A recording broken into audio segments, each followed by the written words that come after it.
Olá, bem-vindo a mais um vídeo. Meu nome é Adolfo Clair e você está no meu canal. Eu tenho a seguinte pergunta para você. Por que a maioria das pessoas acha difícil estudar? Eu tenho uma teoria, tá? Eu não sou especialista na área, mas por que a maior parte das pessoas acham difícil estudar? Algumas pessoas chegam para mim e falam: Nossa, Adolfo, você tem livro pra caramba. Eu não tenho muito livro. Eu tenho em torno de uns 300 livros, mais ou menos. 300 livros.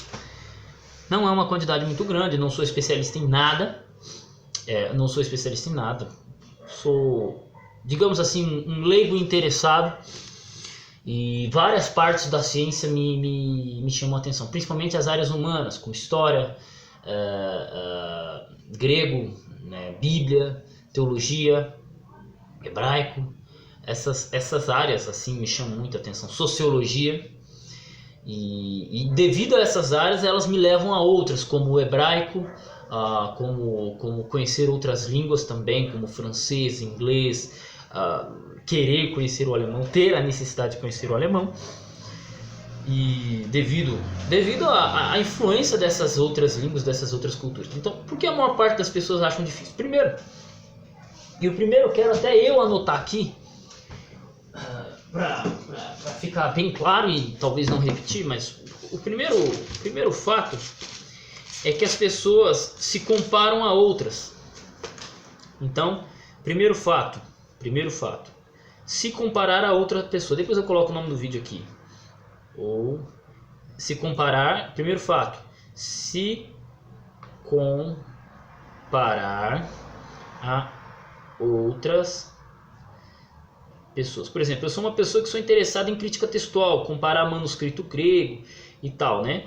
Isso é uma coisa que me incomoda, é uma coisa que me chama muita atenção. Então, o primeiro fato é que as pessoas se comparam com outras pessoas, e isto é um erro no caso dos estudos. Mas por que, Adolfo? Porque a inteligência não se mede. Talvez você tem pessoas que conhecem mais e pessoas que conhecem menos. Então, você tem pessoas que aprendem mais devagar e pessoas que aprendem mais rápido. E isso leva algumas pessoas a terem conclusões ou terem visões de mundo muito maior do que as outras, e elas adquirem mais conhecimento. Só que todo mundo consegue chegar e sair de onde está. Então, por exemplo, se você se sente que não tem conhecimento e você estuda hoje, você pensa que não aprendeu. Só que comparado com outra pessoa, você aprendeu mais do que ela. E daqui a um tempo, o seu conhecimento começa a sair. Porque o conhecimento ele chega em você e ele tem que ser digerido. Existem informações, pensamentos, colocações, análises que elas levam tempo para você digerir e entender. Existem argumentos que demoram para você entender. Então, assim, cada pessoa ela entende de um jeito. Então, não tem como você se comparar. Adianta você que assiste esse vídeo, que acompanha meu trabalho, querer se comparar a mim? Não dá. Não dá. Talvez a sua preocupação não seja crítica textual, como é a minha. Talvez a sua preocupação não seja em compreender as palavras por necessidade da crítica textual, que é a minha. Talvez a sua necessidade não seja a mesma que a minha, que é a história. Não, se não é, então como é que você vai querer falar assim, nossa, o cara sabe muito, eu não sei nada? Não, eu sei uma área e você sabe outra. Pergunta se eu sei arrumar um carro. Você pode colocar o gênio, o cara mais inteligente do mundo, para arrumar um carro, ele não sabe. Aí você põe um brasileiro que mal fala português, que nunca foi para a escola. Você dá o carro na mão do cara, o cara bate o martelo aqui, ele faz o carro andar. Então, em determinados momentos, e para cada área, cada um vai ter seu grau de inteligência. Então não tem como você se comparar com outras pessoas. Então esse é o primeiro fato. Se você se compara com outras pessoas, você trava, você acha que as outras pessoas estão evoluindo e você não. Por quê? Porque o conhecimento não se mede.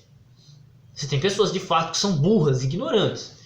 Mas por quê? Porque elas não querem aprender. Existem pessoas que têm dificuldade de aprendizagem e aprendem muito. Por quê? Porque elas aprendem um pouco todo santo dia. E você tem pessoas que têm uma potencialidade de inteligência muito grande, mas desperdiçam o seu tempo com jogos, com outras coisas e não evoluem. Então, o que eu estou dizendo? Primeiro passo, não se compare a outras pessoas. O fato de você se comparar com outras pessoas te diminui, às vezes, e faz com que você se sinta desanimado. Então não se compare com outras pessoas. O cara sabe muito, cola com ele, entendeu? Então esse é o primeiro fato que faz as pessoas acharem que é muito cansativo estudar. Segundo, tá ligado com o primeiro, que é o ritmo que cada um aprende. Existem pessoas e pessoas. Eu sempre estou falando aqui que nós somos indivíduos. Se somos indivíduos, nós não fazemos a mesma coisa igual. A mesma coisa igual. É impossível. É impossível. Por isso que nós damos tanto valor a artistas que pintam, a atores e atrizes, porque é um trabalho único. Cada pessoa ela é única na face da Terra. Você é um cara único. Então, assim, cada pessoa ela tem um ritmo de aprendizagem. O que acontece? Então tem o cara lá que vai pegar e vai estudar inglês. O cara olha e não entende nada. Mas por quê? Porque é a primeira vez que ele pega. E às vezes ele vai pegar mais devagar. Como que vocês acham que eu me sinto quando eu pego um texto em grego? Quando eu pego um texto em hebraico? Como assim que vocês acham que eu me sinto? A primeira vez que eu peguei, como eu me senti? Imagine, a primeira vez que eu peguei o alfabeto, eu falei, nossa, que coisa de louco. Quando eu pego alemão, cara, alemão é brabo, rapaz. Alemão acho que é uma das línguas mais difíceis de se aprender. É brabo, cara. Eu vejo o pessoal comentando o negócio, é brabo. Entende? Então, cada pessoa tem um ritmo, mas não adianta você desistir. Então, se você desistir no começo, claro que você não vai saber nada. Ninguém nasceu sabendo. Você tem alguns casos que as pessoas aprenderam fácil ou aprenderam de modo sobrenatural uma língua ou um assunto.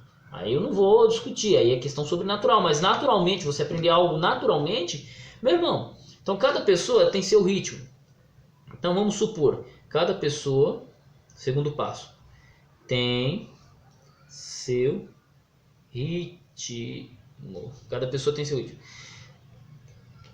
Então, se cada pessoa tem seu ritmo, não adianta você se comparar ou esperar que você aprenda tão rápido igual a outra pessoa, porque você é único, você tem uma linha de preocupação diferente. Talvez você esteja aqui no meu canal porque gosta das abordagens teológicas que eu faço. Talvez você esteja aqui pelas abordagens históricas que eu faço. Talvez você esteja aqui simplesmente me ouvindo. Mas você tem seu ritmo, você tem outras preocupações. Ok? É isso. Cada pessoa tem seu ritmo. Terceiro na lista aqui que eu colocaria. Deixa eu pensar aqui porque eu não fico de frescura fazendo listas antes. Eu vou gravando o vídeo assim, vai saindo. Minha caneta parou de funcionar, então já vou abandonar ela. Eu vou abandonar essa caneta aqui, porque se ela deixa de funcionar não serve para nada. Terceiro ritmo. Terceiro ponto. Terceiro passo. Cada pessoa tem seu ritmo. Terceiro passo. Ninguém nasce sabendo. As pessoas precisam aprender isso. Ninguém nasce sabendo. Pô, cara, ninguém nasce sabendo. Você acha que o cara que aprendeu a mexer com motor de carro nasceu sabendo? Você acha que o cara que inventou o computador nasceu sabendo? Você acha que você nasceu sabendo falar português? Você acha que você nasceu sabendo falar inglês? Você acha que você nasceu sabendo todos os pontos de história? Da história mundial? Não, ninguém. Ninguém nasce sabendo. Você aprende. Então, é importante você saber que você não nasce sabendo. E isso te motiva a aprender, porque se você vê um ponto que você não conhece ou você desconhece, é mais um motivo para você aprender. E talvez alguns pontos da história você demore mais para aprender, porque tem assuntos, tem palavras que elas entram em você e elas não saem nunca mais. E tem palavras, tem pontos históricos que você não consegue absorver. Então, com mais facilidade. Então, ninguém nasce sabendo. Na construção civil, por exemplo, tem pontos da construção civil que eu tenho dificuldade. Eu sou pedreiro, eu trabalho há 10 anos e tenho dificuldade. Mas tem outros que, cara, já fui fazendo tranquilo, nunca tive problema algum. Por quê? Porque cada um tem... Você tem seus pontos de atenção. Então, assim, ninguém nasce sabendo. Esse seria o terceiro passo. Então, você tem que entender isso.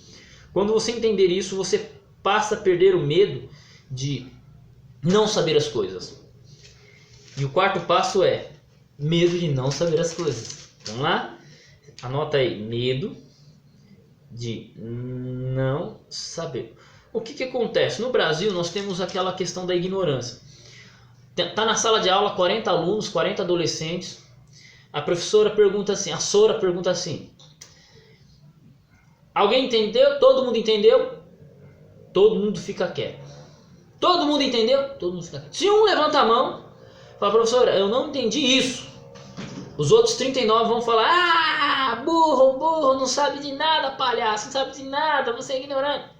Mas pergunta, se esses 39 alunos, ou esses 30 alunos, ou esses 20 alunos vão compreender o assunto. Eles não compreenderam, mas eles ficaram calados. E adoraram, e no seu fundo, no fundo deles, adoraram que alguém perguntou algo que eles não sabiam. Só que eles mesmos não têm coragem de falar que não sabem. Eles mesmos. O brasileiro, ele tem muito disso. Então, medo de não saber. A gente falar assim, olha, a minha área de pesquisa é essa, e meu conhecimento chega até aqui, é um ponto muito estratégico de você saber que não sabe. Porque, mano, se o cara sabe, mas o conhecimento de todos é limitado a uma área de pesquisa. É impossível você conhecer alguém que saiba tudo sobre tudo e acerte em tudo e seja especialista, expert. Cara, você vai falar de assunto de profecia, por exemplo, profecia bíblica, gramática. Cara, de gramática eu sou ruim. A gramática grega, por exemplo, eu sou muito ruim. Olha que eu dou aula de grego.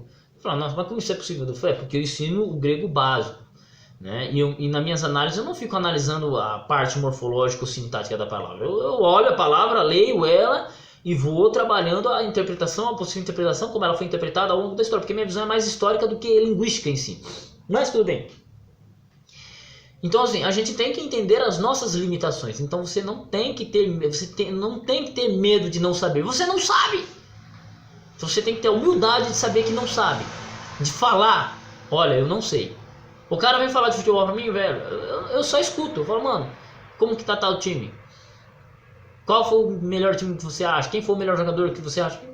E deixa o cara falar, porque eu não sei. Agora, o cara vem discutir Bíblia comigo, por exemplo.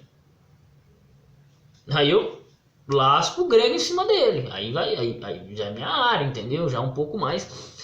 O cara vem falar de profecia comigo, a gente conversa, eu consigo, o conhecimento que eu tenho de profecia é um pouquinho, dá para manter uma conversa saudável, mas não é lá aquelas coisas também não. Então a gente tem que saber até onde o nosso conhecimento vai, para você não se meter aonde você não domina. Eu tenho vídeo meu aí, live minha, que eu cometo bastante erro. Por que eu cometo os erros? Porque o meu conhecimento ele chega até ali. Só que a pessoa pergunta, eu tenho que dar a minha opinião. E às vezes ela pode estar errada. Entendeu? Então por quê? Porque minha área de conhecimento ela é limitada. E isso, saber isso é um ponto de humildade, né?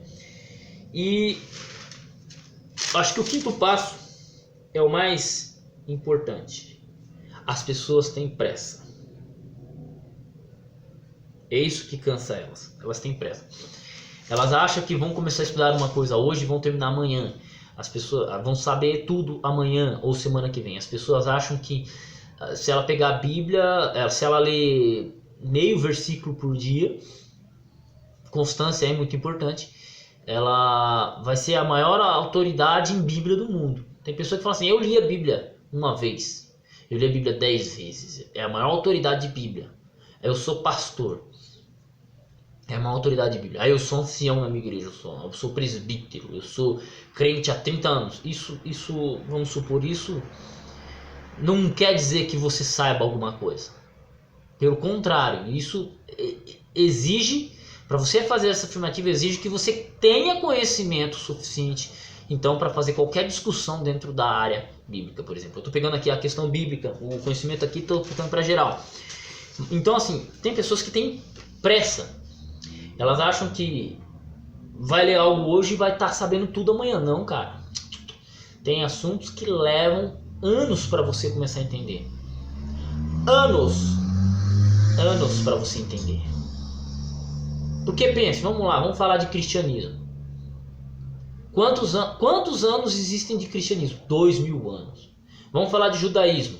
Pelo menos 3 ou 4 mil anos. Vamos pôr aí 3.000 anos de judaísmo. Vamos falar de história do Brasil, 500 anos. Vamos falar dos Estados Unidos, 300 anos. Vamos falar de reforma, 500 anos. Você acha que você vai compreender 500 anos de história, 2000 anos de história? Vamos falar de Islã. 1000 anos, 1200 anos. Você acha que você vai falar desses assuntos profissionalmente, lendo um livro ou dois, vai falar desses assuntos profissionalmente? Então não adianta você ter pressa, você tem que ter paciência. Se você quer entender um assunto, estude. E fora a amplitude que esses assuntos tomam, porque, por exemplo, eu vou falar do Islã aqui. A visão que eu tenho do Islã é muito superficial. E o Islã está mais de 1200 anos, está 1200 anos no mercado aí no mundo. O Islã cresceu de maneira monstruosa, se dividiu suas teologias monstruosamente. Mas porque eu vi um vídeo na internet, eu sou especialista. Não é assim. Você leva tempo, pelo menos 10 anos, para começar a compreender o que é o Islã. Entende? O cara vai falar de comunismo, por exemplo. Vamos supor no meu caso, que eu gosto de falar dos comunistas, eu sempre repito os mesmos jargões, devido ao meu pouco conhecimento sobre o assunto, porque eu só observo na prática o que eles fizeram, mas se você for estudar a fundo, saber cada passo que eles tomam, imagine, o comunismo foi fundado por Karl Marx ali por volta de 1850, 1860, 1880. Imagine só, cara. Imagine só, meu amigo. 120 anos, quase 200 anos de comunismo, 100 anos de Revolução Russa, 150 anos de comunismo. 150 anos de comunismo. E o comunismo ele cresceu de maneira estrondosa, cara. Tipo, quantos autores, quantos pensadores, quantas escolas, quantos políticos, quantas pessoas contribuíram para o desenvolvimento do comunismo. Então não é lendo uma coisinha aqui e uma coisinha ali. Às vezes o que a gente passa no Brasil pode ser considerado como comunismo, é o ideal comunista. Por alguns autores. Pode ser. Por quê? Porque é muito grande, muito amplo. Por exemplo, no Brasil está surgindo agora um partido de direita. Por exemplo. Agora está surgindo. Até então só tinha partido de esquerda. Isso não é uma dominação comunista? Então o Brasil tecnicamente é um país comunista. Ideologicamente falando. Por quê? Tem 500 mil partidos, Adolfo. Você vota no cara, mas todo mundo é comunista. Você está votando no partido comunista. Um é mais comunista do que o outro. Mas é tudo comunista. Então, é difícil você falar, conceber na sua mente um assunto que o cara estudou anos. Ou que ele se desenvolveu em 1000 anos. Ou em 100 anos. Nossa vida é muito curta. Então, talvez para entender 1000 anos de história, você leve 10 anos. Você leva 10 anos. Então você não pode ter pressa, você tem que ter paciência. E saber, ligando com os fatores anteriores, que não é que é muito difícil, mas que é muito assunto e muito maçante. Entende? Então são muitos anos, muitos e muitos anos. Então é o que eu tenho a dizer para vocês aqui. Não se compare com outras pessoas. Cada pessoa tem seu ritmo. Ninguém nasce sabendo. Não tenha medo de não saber. Medo de não saber. Não tenha medo de não saber, porque ninguém nasce sabendo, né? Você não precisa ter esse medo. E quinto, e o mais importante deles, não tenha pressa para aprender. Porque alguns assuntos são mais difíceis do que outros, alguns assuntos são mais amplos do que outros, e por aí vai.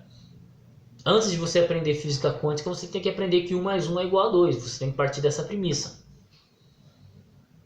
Depois você aprende o conceito de multiplicação, divisão, fração. E aí você começa indo para a equação de primeiro grau, equação de segundo grau, Bhaskara.